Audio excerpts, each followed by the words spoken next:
We have a rather interesting topic today, especially with snow and ice season right on the doorstep. Today's session, that's right, the art of making snow. Great to see everyone. We have over 50 folks registered today for our session. So it's great to see everyone and welcome. My name is Rich Benevento. I am the APWA Region 1 Director and the Engineering Services Manager for the City of Lynn, Massachusetts. Every year, public works professionals are busy making plans for their winter snow and ice operations. We all know this is a huge effort to get equipment, materials, and crews ready for whatever Mother Nature may have in store for us this winter. Well, there's another group of professionals also making plans, not to remove snow, but instead to make it and make a lot of it. You are going to be amazed to hear about the technology, the challenges, snowmaking delivery and tracking systems, operational logistics, quality control, and more that goes into this undertaking. It is truly an art. This should be a great discussion. We are glad that you're able to join us this morning and learn more about this.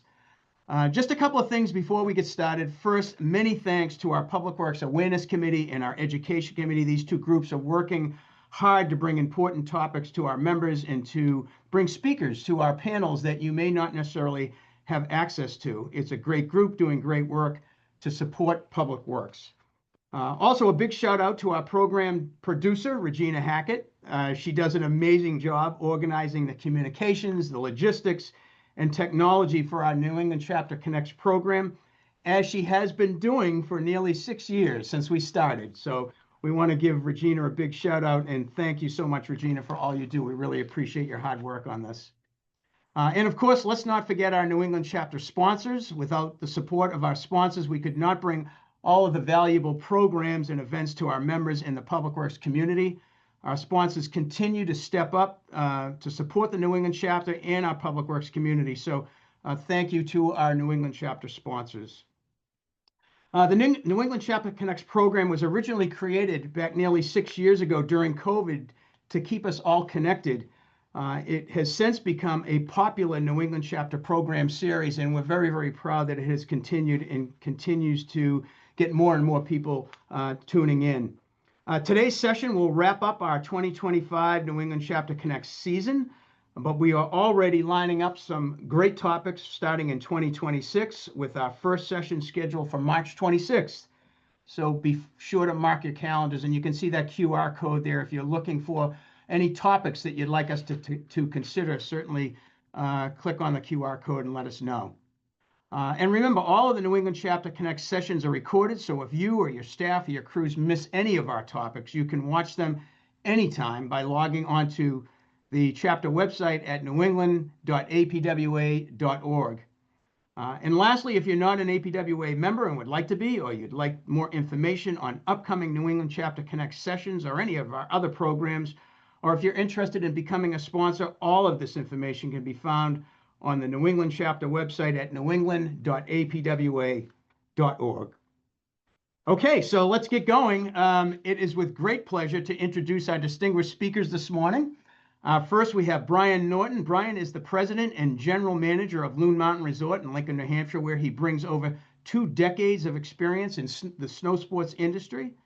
Starting as a lift attendant in 2001 at Loon, Brian rose through the ranks to lead major initiatives like the Kangamangas 8 chairlift. If you haven't seen that, it's quite amazing. And the return of lift-serviced downhill mountain biking, which is a big activity at Loon. Known for his innovative thinking and strategic leadership, he's helped shape Loon's long-term vision through Flight Path 2030, a 10-year plan of historically unprecedented capital investments focused on transformative modern innovations across the resort. A New Hampshire native, Brian is deeply rooted in the White Mountains community and passionate about delivering a mountain experience that is both modern and meaningful. With Brian this morning is Alan Wickstrom. Alan Wickstrom is the Vice President of Resort Operations at Loon Mountain Resort, where he's been leading key operational teams since he joined the mountain in 2022. Alan brings a wealth of industry experience and is a steady hand to Loon's day-to-day operations and oversees a wide range of departments, including snowmaking, transportation, lifts, something near and dear to me, ski patrol, and more, ensuring every detail contributes to a smooth, safe, and memorable guest experience. Alan's collaborative spirit and commitment to excellence help keep Loon running reliably in every season of the year. As you might expect, this is a busy time right now for Brian and Alan. In fact, I know that Loon has already energized its systems and snowmaking is well underway. So let's get at this morning's program. Good morning, Brian and Alan, and welcome. Welcome to New England Chapter Connects. Good morning. Thanks for having us. We're happy to be here. I am gonna try to steal the screen here and share our presentation. Everyone see that all right? Thumbs up? Yep. Looks great. Okay. Morning, everyone. This is, as Rich said, a challenging time of the year for us. It's always the most stressful time of the year, trying to get ready for whichever season it is. Winter, obviously, being our primary business that revolves around that beautiful white gold here. So we like to say we never stop snowmaking. We were working on improvements for the following season while we're still skiing the current season. It's always a focus of ours. It starts and ends with the ski surface. So snowmaking is a big part of that in New England. As Rich kind of alluded to, we're a bit different than some of the public works teams out there. We're trying to make snow. You guys are trying to clear it off the roads. Although we do our fair share of that at the ski resort too. In fact, in a perfect world, I think we would prefer that it only snowed from 1 foot elevation higher than parking lot level and left the roads nice and black and ice and snow free. But you deal with what you got to deal with. I hope that this presentation is intriguing. I hope that it's informative for all of you. Alan and I are going to go through a bunch of stuff here. I'm going to try to stay pretty high level.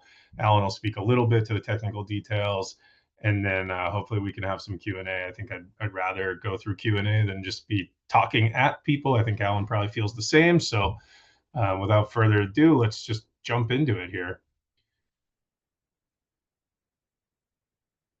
So at a glance, Loon Mountain, hopefully you guys are all aware, maybe you're not, ski resort, kind of center of New Hampshire, right off I-93. We are 400 plus acres of skiing, 73 trails, 14 lifts, crossing 3 peaks, and growing, I will say. We're the largest ski resort within 2 hours of Boston. Part of that's just our access right up I-93. We're doing the most ski visits in the New Hampshire region. We have one of the longest seasons in New Hampshire. We have, important to this conversation, one of the largest snowmaking systems, the largest in New Hampshire for sure, one of the largest per acre in New England. And I think by circumstance makes us one of the largest in the world because people on the East Coast of the United States are far and above from a capacity standpoint because of what we rely on from a snowmaking perspective. So just a quick perspective, and I can talk about this because Sunday River is one of our sister resorts. But for perspective, we have similar sized snowmaking systems with significantly smaller acreage. So per acre, we got a really powerful system with room to grow. Before we get into the system and what our system looks like, and some equipment that we use, we'll talk about just the science of snowmaking a little bit.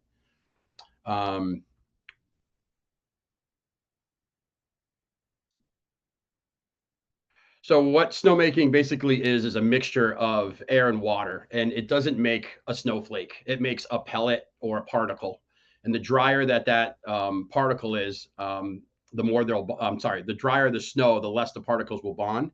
The wetter the snow, the more they bond. And just for reference, the wetter the snow is more of a production end of things where we're trying to build up a base, and the drier the snow is for better skiing. We anticipate temperatures by looking at our wet bulb temperature versus a dry bulb temperature. A dry bulb temperature is a standard air temp measured by a thermometer, where a wet bulb temp is measured by a thermometer covered in a wet cloth. The difference is it indicates humidity. A large variation between wet bulb and dry bulb temperature means that there is dry and a lot of high evaporation, where a small variation means high humidity and little to no evaporation. which brings us to the different kinds of guns, which is an internal mix versus an external mix, and modern day hybrids that actually do a little bit of both. So here we just have some key elements and some phases of efficiency and automation. So the key elements are kind of wet bulb, nucleation, which is actually what we call it when the air and the water make that pellet. When they come together with pressurized air and water and make that pellet, that's nucleation. The GPM CFM ratios, you'll see that we get into gallons per minute and cubic feet per minute with air. And the air ratio to water ratio is really what bases your efficiency, where if you're at a 1-to-1 ratio on air and water, you're as incredibly as efficient as you can be. Old school, you'd be 5-to-1, 6-to-1 air to water, putting out less gallons and a lot more air, which is obviously a lot more expensive in energy. Old and new technology, we'll talk about that in regards to how things become more efficient, which also includes nozzle technology, and hang time and wind become variables where the longer that the particle or the nucleated particle has to drop to the ground, the better the particle will be. And wind obviously will affect every part of snowmaking on the hill. Phases of efficiency. First, you have your portable equipment, where you have a gun that you will move across the hill and it'll be on the ground and it won't have a lot of hang time because a portable 30-foot tower obviously is a bit of a challenge. Then you have your stationary equipment where you don't have to move it around. It stays in one location. So the team's not moving equipment and they're just going to a gun, making snow and moving on. Low CFM, as I just mentioned, newer equipment will be able to make better snow or make more snow with lower CFM than older equipment. We'll take a look at that. Click is specific to a company called HKD, which we'll get to as well. They're a Boston-based company that is now actually integrated with not Techno up in they have a new factory up in Canada, and they make primarily most of the equipment that we use. Semi-auto is a situation where we're turning things off and on quickly, and sometimes can be manipulated by weather stations, but isn't fully automatic. And full auto would be, it manipulates itself based off of a weather station, and we can control that remotely from afar. And we'll get into automation as well as we go into slides. So we can go to the next one, Brian. So this is what's called a Ratnik. It's what I would call an air water gun. It's sort of older technology. This particular gun was developed by a guy named Ron Ratnik, who's kind of a legend in the industry. He's from Rochester, New York. This is late 70s, early 80s, depending on the model. And as you can see in this broken down version, you have air pushing water. The nozzle on the end here can also change efficiency as well, and basically allow less CFM out of the gun and more water. This gun needs to be adjusted when it's running. So if it's really warm, it's not going to run a lot of water. And as it gets colder, you're going to want to open up that water hydrant to send more, because the colder it is, the more this gun essentially makes. This is considered low efficiency equipment for scale, probably around 300 plus CFM. These can be on the ground or on a tower. And they can also run on lower water pressure where we're under 300 pounds, where the other guns will require traditionally a little bit more. Here you've got a good picture of what some hang time looks like on a 30-foot tower. And this is an example of an external mix gun. The original low E gun, really, back in the late 80s, early 90s, HKD developed this technology down at Severn Springs, Pennsylvania. And you have an external mix versus the Ratnik that you saw before. Everything mixed internally, then came out of the gun. The bright brass nozzles that you see in the picture there, those are water nozzles.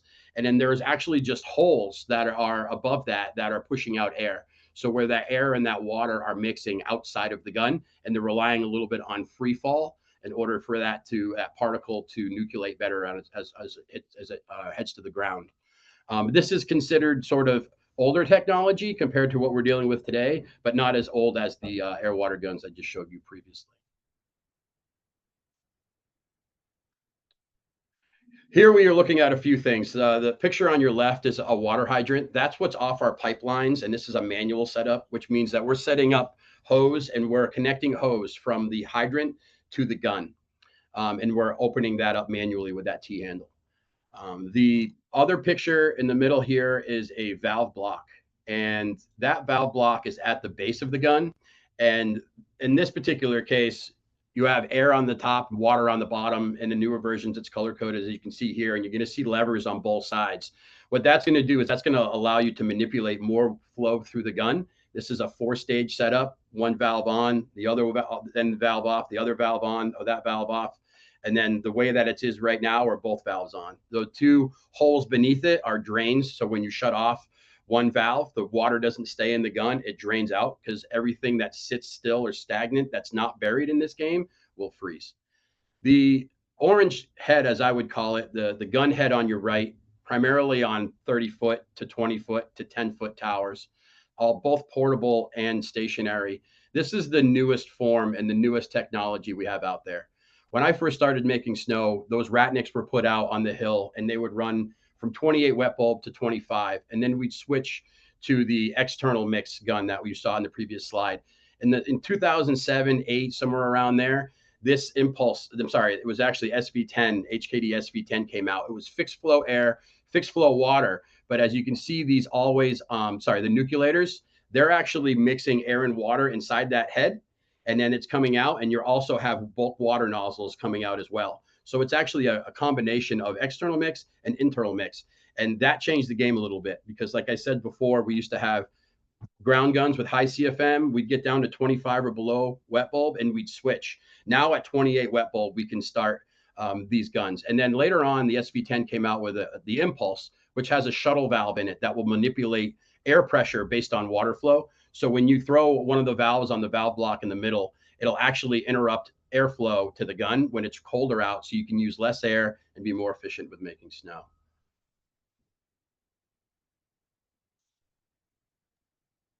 All right, thanks for the science lesson there, Alan. So just at a really high level, snowmaking here at Loon, the system's all encompassing. It's we have the capacity to do 10,000 on paper, 10,400 gallons a minute of water, and some room to grow. We've got 35,000 cubic foot of air, 1,000 plus stationary guns. I think that number is probably low. We're probably encroaching on 1,200 at this point, over 1,500 different hydrant sets. That's the difference you see there, is the difference between fixed equipment and portable equipment. In other words, we don't have fixed equipment at every hydrant location. In an average winter, we're making snow, we're pushing about 250 million gallons of water a year, 10 million kilowatts. We're the largest consumer of electricity in New Hampshire Electric Co-op territory. All done in like 2.5 months, 3 months of snowmaking time. Not that we don't add it up the rest of the year with lifts and lodges and all the other stuff, but the bulk of our electricity use is related to snowmaking. And that's why efficiency is so critical to us. And like I was talking about, we've got a pretty powerful system here. Moving water around the mountain. So, we've got 5 pump houses, Old River, New River, and the annex connector pond, and a booster pump house. I'll kind of show you some locations in a minute here. We're utilizing, to get the water to the ski resort, we're utilizing 2 embedded infiltration galleries in the Pemigewasset River, which runs right by the base of the ski resort. So they're buried under the river. The photo on the screen here is actually us reconstructing our Old River intake 2 summers ago. So something that had been there forever and just needed an upgrade. That's the smaller of the 2. New River is just a larger version of that and just downstream. We also have a small dammed pond that has a small 500 GPM intake for a smaller portion of our system. But just as importantly, up the mountain, we've got a booster pump house. So when we are moving water up the mountain, we're losing pressure because you're going up in elevation, 1,000 feet, 2,000 feet, whatever it is. You need to give that water a little extra boost. So we've got a booster pump house up the mountain. And then really importantly, we've got, and actually it'd probably be easier if I just switch to the slide so you can see this. So this, and I don't know if you guys can see my cursor here, but the little cyclone in the middle of the river, in the middle of the page is the New River system. Just to your left, the Old River system, the Boyle Brook system, and then at the top of the mountain is the booster. And then far page right, you've got connector ponds. So we've actually got some water storage in town across I-93 with pipe connecting all of obviously the whole mountain, but from the pond over here. So we'll take water, we'll transfer it from that connector station. We'll go across the river, under the highway, through town, up the mountain, across the mountain, over the peak of the mountain, back down the mountain, and we'll move water, literally miles before we turn a snow gun on. The water, the 250 million gallons that we talk about is snowmaking. It doesn't necessarily include manipulation of our pond storage or some of the maintenance type stuff that we're doing, whether that's testing at the beginning of the year or back flushing our infiltration galleries. So there's a little more to do than that. We're estimating, and I don't know that we have an exact measurement, but we're estimating that we've got somewhere between 50 and 55 miles of pipe on the mountain or buried in town, connecting our facilities. We've got pipes ranging from 20 inch to 2 inches from a water perspective. Air's kind of all over the place as well. Interestingly, and it might be helpful if I jump back a slide here. So when we're coming from connector pond, again, the pond in the bottom right hand side of the screen there, we have a snowmaking line that runs through town. And if you were to drive down that road today, you would notice some blue fire hydrants instead of the traditional red fire hydrants. Those blue fire hydrants are connected to our snowmaking system, and they're there on purpose so that the snowmaking system can help support the town's fire suppression needs. If they need access to quick water, we can turn our snowmaking system on. They can pull off of those blue fire hydrants right from our snowmaking system. So a bit of planning and coordination with the town so that we can support them when in need. Thankfully, we haven't had to do that, but we're there if we need to. All right, let's talk about air. This is the most expensive part of energy in snowmaking. What you see in this picture, actually, real quick, is you can see you have 30-foot external mix towers, and you can see that little 10-foot external mix gun as a good example of a 10-foot or a small tower versus a large one. And I can't see the pile in this picture, but I can guarantee you it's smaller than the ones on the 30-foot units. We have at Loon, we're kind of spread out, which is great because we have a lot of options when things go wrong. But we also, that gives us a lot more components that we have to deal with, maintain, stay on top of. We got 4 compressor stations. All of our compressors are oil-free centrifugal Centac compressors, which they do have oil in the units, but they do not mix oil in the air, where versus some old school technology, there used to be oil floods and you would actually have oil out on your hill years ago. Nowadays, everything is pretty much oil free. Back in the day, you also didn't cool your air, where we have cooling towers at all of our locations. Those cooling towers usually either run glycol or water to keep the air cool as it leaves. So, I mean, water temperature is important too, but if you have high water temperature and high air temperature, it's not going to kind of convert even in very cold temperatures very well. So back in the day, they used to actually have to swap hoses on every single run because the rime ice on the air was so bad. They would have to put the air on the water side, so they would flush the rime with the water, and then they would be able to blow out the water hose when they put it on the air side for clean air. And that's just obviously very low efficiency snowmaking. Nowadays, we're drying the air with cooling towers. We've got moisture separation as it leaves. That is a lot better for snowmakers to not have to deal with as much rime ice or get water in the system. Electric and diesel, all of our stuff is electric, and we have some pretty high horsepower stuff. 1100 horsepower, 5000 CFM are our big ones. Back in the day, we used to have a lot more air in our system. We would need it more with lower efficiency. Lower efficiency equipment or higher CFM equipment. And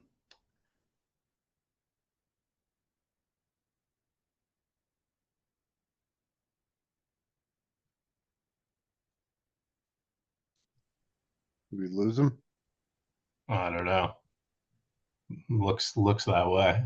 Sorry, no, he's live, but sorry. okay. Sorry. So as I was saying, electric, diesel, we have all electric here, no diesels. A lot of other places will rent a lot of diesels to supplement their electric, but we run all of electric. What I was trying to say was, used to buy big compressors because you used to use a lot of air, and now we're compartmentalizing that in modern day snowmaking, where we're buying smaller units because we don't need to be running that size horsepower, because our air is so much more efficient, and it allows us to, say, make 200 guns running, and when we cut down to 100, we don't need to have all that extra air running, and be more efficient with electricity. All right, so that's the system at a glance. How do we manage it? It's not easy. It takes an army. It takes some real knowledgeable people. But over time, that's changed. And I would say that even though, and the mountain has grown over the years, obviously, but if you compartmentalize like the main part of the ski resort, in previous years, maybe we would have been running, you go back 10, 15 years, a big day would have been 100 guns. We had 323 guns on when I woke up 2 mornings ago, and I happened to look at the system. So, and there's room there too. We're not even fully maxed out at that point. So, to do that, it takes some automation and it takes some system interfaces. So what you're looking at here, and the system that we primarily use from a system interface, is a program called iSnow. I don't want to say anyone, because we're not going to give all of you guys access to it, but anyone that does have access to it can view this system from a computer, or from their smartphone, anywhere there's really internet. Our pumps and compressors office looks a little bit like you're inside the Matrix, with how many screens they have hanging on the wall there, so that they can manage all the different windows. What you're looking at here is a screenshot of the hydrant map of the ski resort. So all of those little dots are hydrant locations. We use this from a system maintenance, so things that, recording things that need work, whether it's something simple like a jack that needs to be greased, or whether something needs a new seal, or a gun's broken, or needs a hose, or whatever it is. We use this to see kind of in real time, like how many guns are running, what's on and off, the inputs to real-time weather integration, so I know what the weather is. We have weather stations that tie right into the system, top, bottom, middle of mountain. We can see the total GPM, CFM.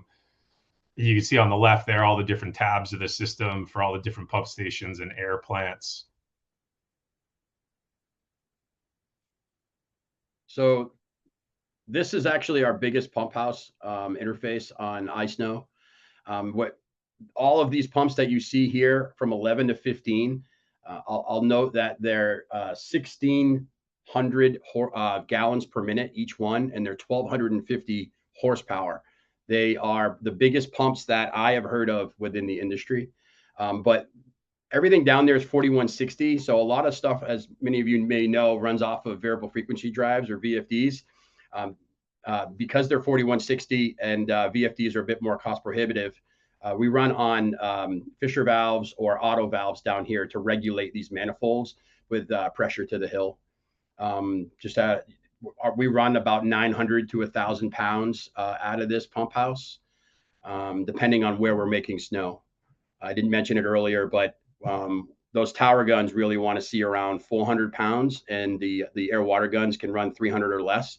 So we actually boost pressure at a booster pump house that Brian had mentioned earlier, up on top of the hill, in order to achieve pressure at the very highest point of our system.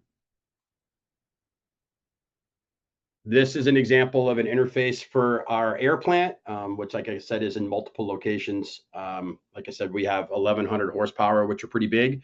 So we try to use those when we're making a lot of snow, and then we use the smaller compressors for efficiency when we throttle back. All of this stuff is all operated from this interface, iSnow, which is by HKD. So this is an automated machine room or pump or compressor house setup.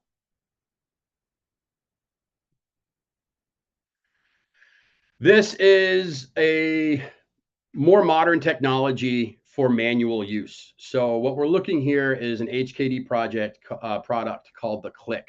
This is a first generation, came out not too many years after, say, 2010. So this is like 2011 or 12.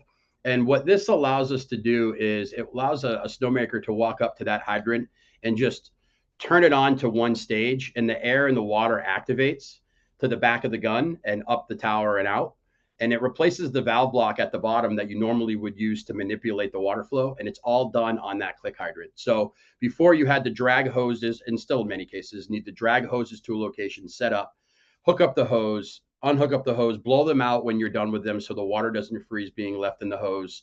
And it's much more of a manual process. This simplifies that, where the snowmaker walks up, turns that T handle up to the stage that's desired, the gun fires up, and he walks away, and it's permanent equipment.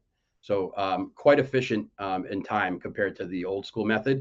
And the way that this would be automated is there would just be an actuating motor that would sit and place that T handle on top of the hydrant. And with power and communication, whether it be wired or wireless, we'll tell that to open or close via the actuator. And you can do all of that from iSnow. We have about, I think, 5 units that we have on the hill currently that operate wirelessly that way. So these are examples of fan guns. Many of our fan guns are SMI polecats or super polecats. It's a company out of Michigan where the fan gun was kind of born. On both of these are examples of full auto. And what they do is they have weather stations on them that will tell the valves to open or close. And they have auto hydrants in a pit below them that will open and close to regulate pressure based on that flow changing through the weather station. They also have ground versions of these that can be moved around and be portable. And they have semi-auto versions where you have a gun that will moderate itself based on its own weather station, but it's not fully auto. And in many cases, it can be fully auto by having a similar actuator to the HKD we just saw on a hydrant. But this is the newest technology and full automation in a fan gun, and what we prefer.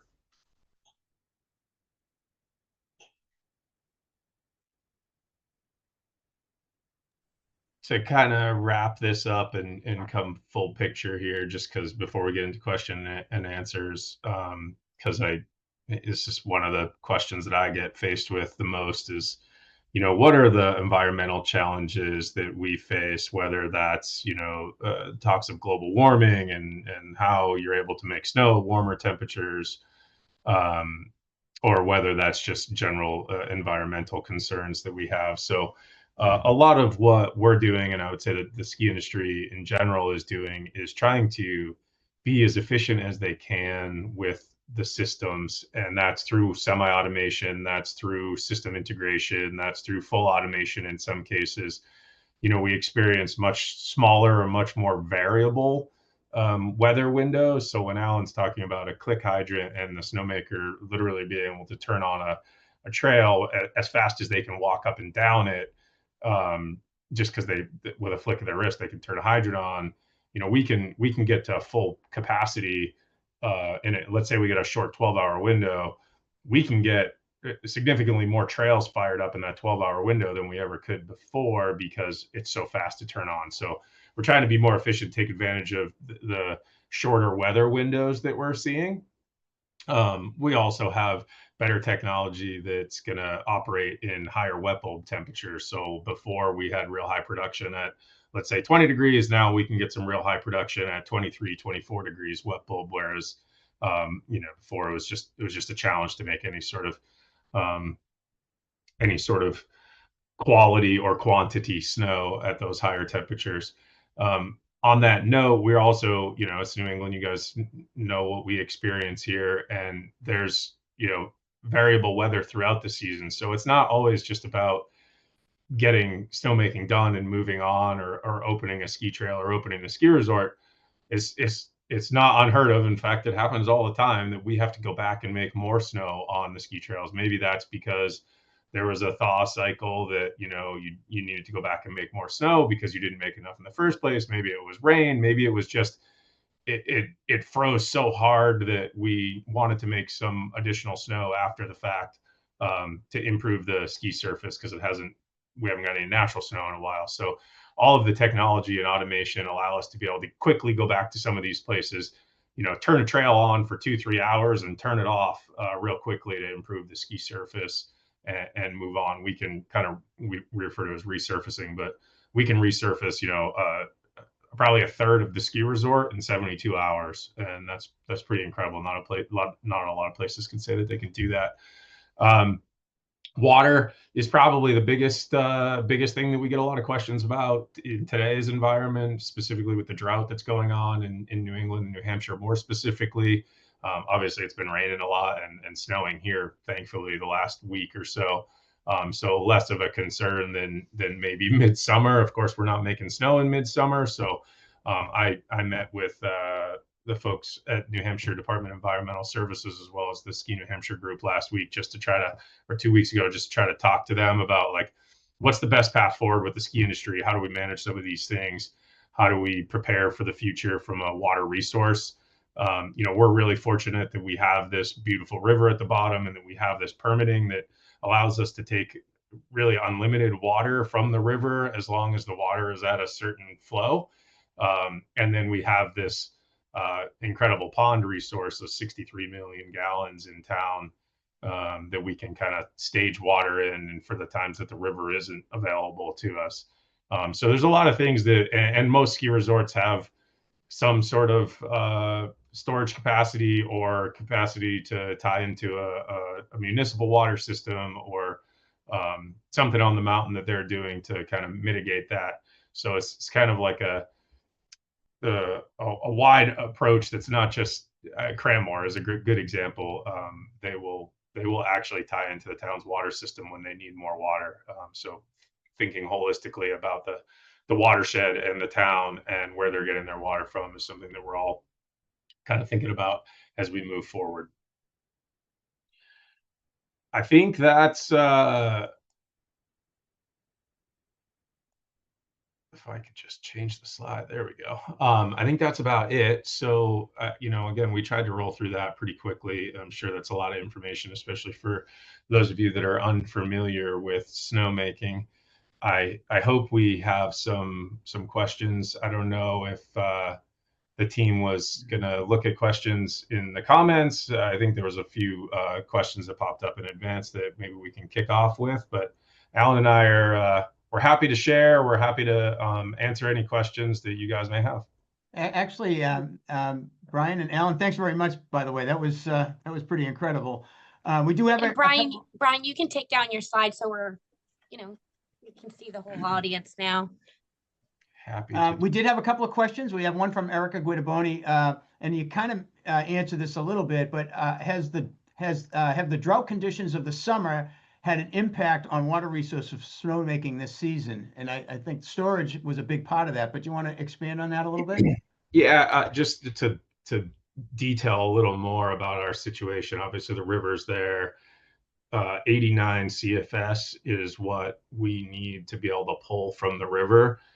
We turn a pump on, we immediately drop the river 5 CFS because the water gauge station is downstream of our infiltration galleries. So even though the permit says 89, it's really like 93 and 94 because as soon as you turn a permit on, you start taking that much water. For like 3.5 months, the river was well below that threshold. Of course, that's summer. We're not necessarily concerned about that. But for the last almost 3.5 weeks, it's been well over that. That's typical coming into the fall. You're worried about it. We're worried about our operation. As long as the river's up, we're happy we have that water. And then in last year's scenario, which wasn't as bad of a drought, but it extended further into the winter, we operated almost exclusively off of the pond and that stored water resource until we got that just wonderful 5-inch rainstorm in the middle of December that brought the water table back up. So yeah, it's a concern of ours always. I'd be lying if I said we weren't worried about it coming into the winter, because we always are. But that's why we have the pond. That's why we have the multiple water resources. We have the ability to work with the town in some capacity to share some water resources with them. So yeah, I hope that answers the question. Yeah. Then we have another one from Vinny Stetson, and I'm not surprised about this one, Vinny, is particularly your role as a water manager. But What is your typical budget for snowmaking annually? Payroll, fuel, energy, PM, all that sort of thing. Yeah, I mean, I can't speak exact numbers for a variety of reasons, but I would say that there is one department at the ski resort that has unlimited access to overtime hours. That is snowmaking. They hardly ever get, hey, why do you have overtime? They're working 12-hour shifts, sometimes 7 days a week. So you can see that the labor side of that would really add up. We keep a team of, I think this summer we had 8 or 9 snowmakers year round, and the team will expand to as many people as we can hire. 40, 50 would be a really good number for us in the winter. So labor is obviously important. Energy, we are the largest consumer of electricity. It's not necessarily something we're proud of, but it is what it is. That comes with some benefits though, because 2-3 years ago we had a major transformer blow up, and the co-op was an incredible resource from, I've got this guy down here, I've got this guy over here, like, does this work, and helping us try to find those replacement parts that are 2-year lead time that we were able to find on someone's lot, and get a new transformer put in. So electricity is a lot of money, and a lot of it has to do with snowmaking. It's in the millions. It's no joke. Fuel wise, we don't, because we're really electric only, we're not using fuel for any of the snowmaking needs. It's really snowcats. I suppose snowmobiles and access stuff for that team, but from a plant perspective, there's not a lot of fuel that's used. But snowcats are no joke. I mean, 50, 60 gallons a shift, an 8-hour shift, sometimes more depending on what they're doing. So we'll have 7 snowcats running on an average shift, an average first shift, 2 shifts a night. So do the math on that. Diesel fuel is not cheap. But Brian, I'm sure that some of the other folks on the call have a question. I did have one. You just mentioned cats. It was kind of interesting to me because I know a lot of the folks on the call are purchasing equipment all year long, whether it's loaders or spreaders or graders or things like that. What's typical cost of a cat these days? I mean, generally, rough number. Well, they're not getting any cheaper. They're anywhere from $400,000 to $600,000, depending on the equipment that you're buying. You can buy, obviously more powerful or less powerful equipment. You can buy equipment that has a winch cat or a winch on it that will climb some of the steeper stuff, cable assisted steeper, grooming. We were fortunate enough this year to purchase a brand with 2 of them, actually 2 brand new snowcats, but one 600E plus. So it's a diesel electric. It'll be the first one in New Hampshire. There's very few of them around in general. Piston Bully, Casbor, the company that makes it. So it's similar technology to like a ocean liner, a shipping container, a transport train, where they're using a diesel power plant to drive electric motors. So you kind of get the best of both worlds, where you have the reliability of the diesel fuel from an access standpoint, but you get the efficiency of an electric motor. So that'll be new to us this year. And that was not a cheap purchase. Obviously, that comes at a premium price. But in working with the state of New Hampshire, we received I want to say a 25% grant for replacing an older, less efficient snowcat. So that made it a little more affordable. And when you see the bright green snowcat that just sticks out like a sore thumb driving around the mountain this winter, that's what it is. Regina, did you have a question? There's actually one that came through from Jack Prince. He says, can you speak about the maintenance of the air and water piping, corrosion and leak issues? Alan would love to tell you all about that. Yeah. So he's got an issue going on right now that he's trying to solve. So yeah, so above ground pipe is great because if it breaks, you can fix it, you can find it, it doesn't corrode as fast. Below ground pipe is fantastic because we call it frost free, where we can leave sitting water in the pipe and not have to worry about it freezing. We definitely had my fair share of frozen above ground pipe that you've had to work through the years. We just had a situation where our airline, which is, you know, all over the mountain and buried and not very that well understood, where, you know, we'd have a bubbling hole and, you know, we had to go down like 12 plus feet to find it and, you know, weld that pipe, which isn't a whole lot of fun when you're trying to start making snow. So, you know, a lot of times when we're putting pipe in the ground, you know, we'll worry. I'll think to myself, you know, 30, 40 years from now, somebody might have an issue with this. We have, you know, Ram Pasture, which is one of our trails. We have to valve charge because the pipe is sensitive. We've blown it a couple of times trying to charge it the traditional way. So we kind of give it a little bit of finesse and take it easy on the pressure as it hits and put that on a capital schedule and get to it when we can make it a priority. Yeah, I mean, 30 to 40 years on an average piece of steel, short of, you know, freezing it and breaking it, which, you know, inevitably every ski resort freezes 1 or 2 pipes a year, and there's a variety of ways we resolve that. The above ground pipe is nice for a lot of reasons, but bad for a lot of reasons as well. We're also playing or have our most recent installation at a part of the ski resort that we expanded to. We've been using HDPE for part of our system. Alan, you want to just maybe speak to that for a second and how that's? Yeah. So a couple of years ago, I guess it's been 3 years now. HDPE was introduced to me to be used as air, and my initial thought was when you kind of have a standpipe on above ground pipe or even below ground pipe, I was kind of like, how is that going to work with the variable of that moving and it being HDP and not steel, and then, you know, creating a problem. And what we run laterals off of our buried pipe with 2-inch line over to the side of the trail where the gun would be. And we do that off of the HDB with these saddles, as you guys might be familiar with, and you guys use a lot of HDPE.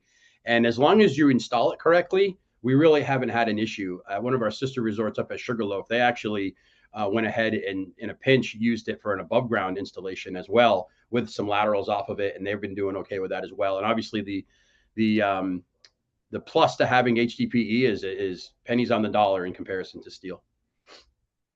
Yeah, and easier to manipulate in installation. I remember when we were installing that, Alan and I were driving up the mountain and there's a bunch of it in the way, and I was like, oh, we got to drive up a different trail to get over there. And he's like, no, I just rammed the side by side into it and pushed the HDP out of the way. And it was like pretty eye opening for me that was possible.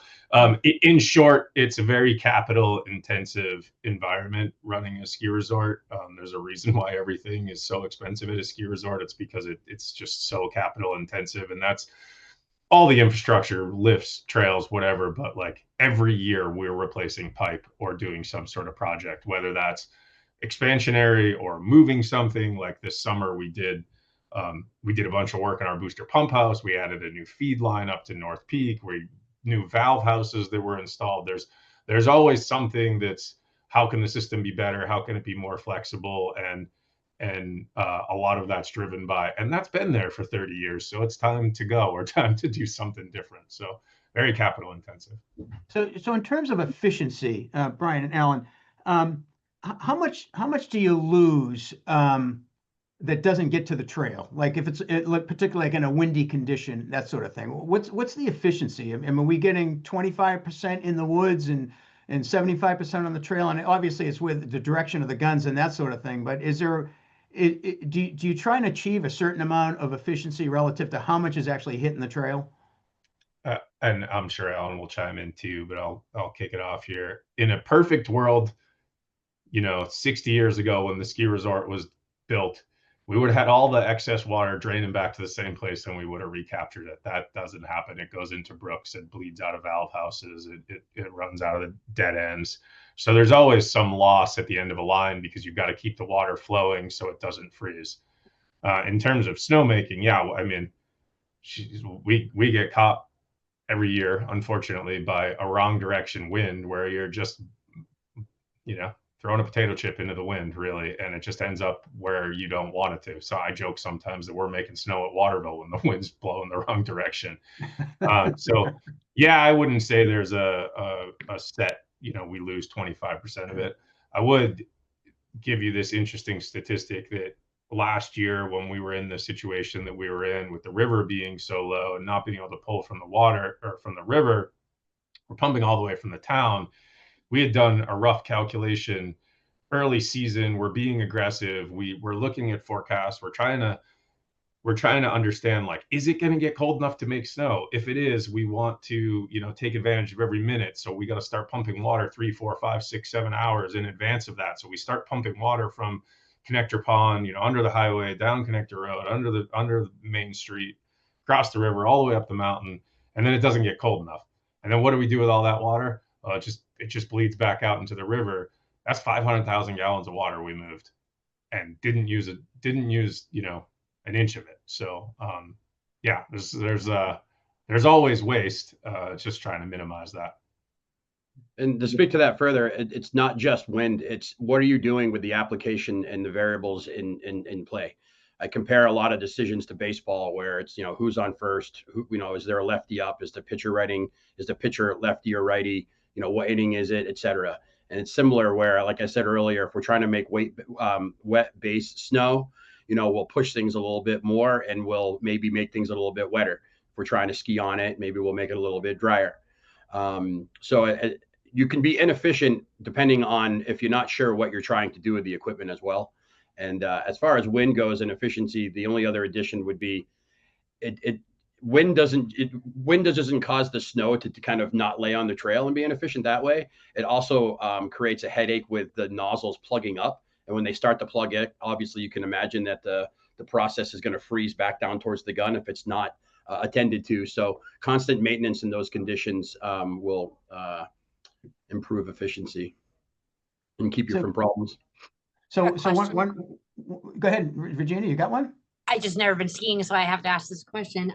Can guests be on the trail while the snow is being made, or is there any precautions that need? In most scenarios, the answer is yes, they can be there. There are scenarios where the snow's like we're making snow overnight, the temperature's warmed up, and because we're trying to shut the system down, it's real wet and sticky. So we'll shut a trail or we'll mark off part of the trail so that people aren't skiing into the really wet snow.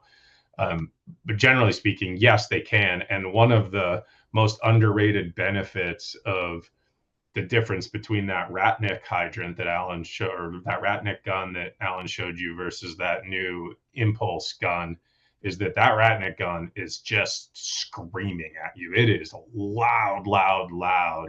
And you wouldn't want to ski near it. Like, you just wouldn't.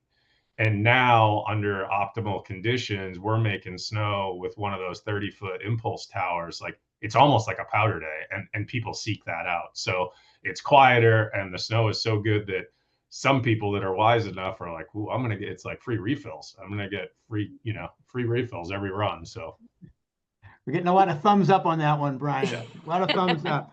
Hey, we're just about at the very end. I have one last question for the two of you, and I'm sure any of our skiers and riders that are on the call today are anxiously awaiting this answer, and that is, so when will Loon be open, and how many trails are you expecting? Our meeting before this was a conversation about just that. We're going to make that decision probably later today, and I think we're in a pretty good position. We're not going to open this weekend, but that was kind of our rough plan. And I think we probably could open this weekend if we really wanted to push it, but other ski resorts chase that early season skiing. We're focused on opening with as much terrain and good quality skiing. So we'll probably wait another week here. With some of the investments that we made this summer, specifically in the North Peak region, I think there's a really good chance that we'll open the ski resort with more terrain than we ever have had on opening day. Now, there's a whole lot of variables between now and then. And then Alan says, we don't like to get emotional about the weather too far in advance. So, we're not emotional about it yet because it can change at the moment, and we're dependent on those temperatures, particularly at lower elevations. But I think we got a really good shot of opening the following weekend with a whole lot of terrain. So pretty good skiing. That's great news. I'm sure a lot of people are anxiously awaiting that. So, Brian and Alan, thank you so very much for joining us today. I'm sure everybody found this quite interesting, particularly that they're getting sanders and plows and everything else ready for what they're going to have to deal with. But thanks again so much for being with. For everyone on the call, you see the QR code. We certainly would be interested in your comments, what you thought of today's presentation, and any other ideas you have for future sessions. And so with that, again, happy Thanksgiving to everybody if we don't see you. And hopefully we'll see you up at Loon on the trails. Thanks again. Hopefully. Thanks, everyone.